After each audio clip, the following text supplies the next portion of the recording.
When I say the West was made by the Catholic Church, I'm referring to the fact that we have the late Roman Empire. It becomes, well, say, the 4th century. We get the conversion of Constantine in York, in fact, in the early 4th century. He becomes emperor after the Battle of the Milvian Bridge in 312 AD.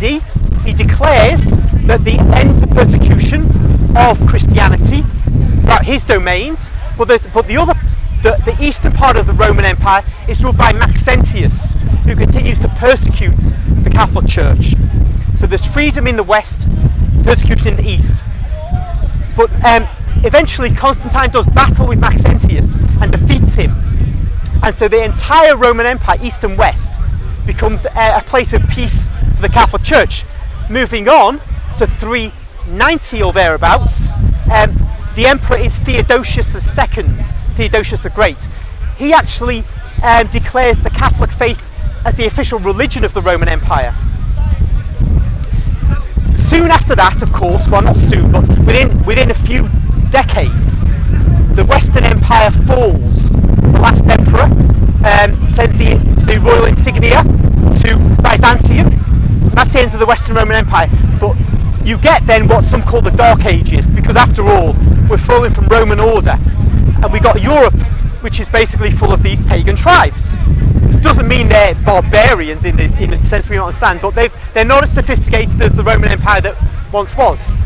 We then see the development of monasticism in the West. We've seen it in the East in the 4th century when our monks went out into the Syrian desert. But in the West we see men like St. Benedict moving out and trying to convert the pagans. The reason they're successful is because they're establishing monasteries, so communities of committed men who will then convert their surrounding groups, and eventually kings will convert, and so the church grows. It brings with it that civilization which the Catholic Church carried from the Roman Empire into this now pagan world, and it Romanizes and Christianizes them. And we have in the end the High Middle Ages, which is a place of great artistic and scientific endeavour. Jumped 1,000 years now. Yes, because we move from, say, the 7th century, 8th century, we see the build-up of medieval Europe. And the tribes are gradually converting, and states are developing, economies are developing. You see the monks who are given land by the kings, but this land is rubbish, that's why the kings give it. But the monks, what they do is, men acting together in groups, like armies, can do great things. And the monks cultivate this land, they bring marginal land into productivity, and that allows the population of Europe to grow. And this forms a basis for civilization to develop. And so we're moving up through, and we get to the High Middle Ages, the eve of the Reformation. But on the eve of the Reformation we have Christendom, a highly developed civilization, and it's on the basis of that all we know today exists. And that's why I'm saying this was fundamentally a Catholic civilization, though it is no longer, strictly speaking, of course, Catholic. The Reformation is when? The Reformation, 1517 it begins with Martin Luther. And of course we have a splitting in Catholic Christendom. Yes, so parts of the German territories go. We have areas of the Netherlands go. We lose other parts of Europe, and of course Scandinavia is lost. Scotland is lost, and in the end, very importantly, England is lost. During the course of the 16th century, over the 16th Yeah. Huge wars all over Europe. wars of Europe. Yes, and then what you get is great disgust with religion. The 18th century, because the 17th century is the age of warfare in Europe, religious wars. The end of religion, the start of church and state. This is where you don't get the separation of church and state so much in the 17th century, because there's a view that the nations must be Christian, Protestant or Catholic, but Christian. So Westphalia. Okay, Peace of Westphalia you can speak about, but what I'm getting at, you move forward to the 17th century, so the 18th century, and there's a kind of wanting to distance oneself from religion because of the wars. But once we're into the 18th century, we're into a time when people say, well, religion, look what it did. It brought war and so on. So you're now into the Enlightenment, which is about focusing on reason and science. Then you get rationalism. So it's not just about being rational. It's actually the idea. You get men like Voltaire, brilliant writers, who question the Catholic Church particularly, right? And the Protestant regions are also suffering because their Bible, because the Bible is the centre of everything for them, but the Bible is being attacked from it. Eventually get the historical critical method in Germany, the heart of the Reformation, by men like Julius Wellhausen.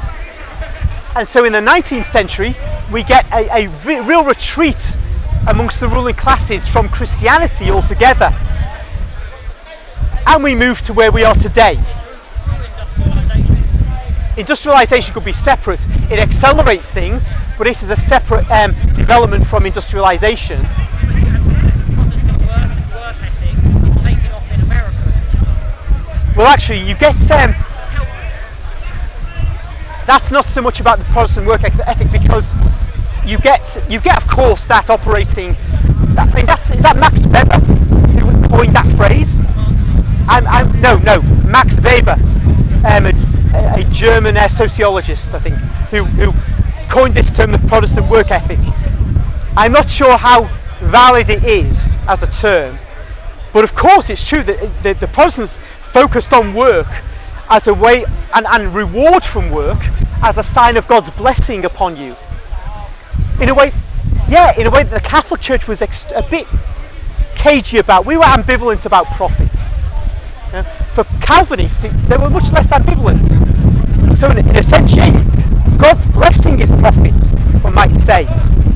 So we have this civilization then, which is built by the Catholic Church, and it doesn't. The division of the Americas. We're talking about Columbus's kind of discovery across the seas he didn't mean to go to, and the doctrine of integral terror that kind of divided up America across.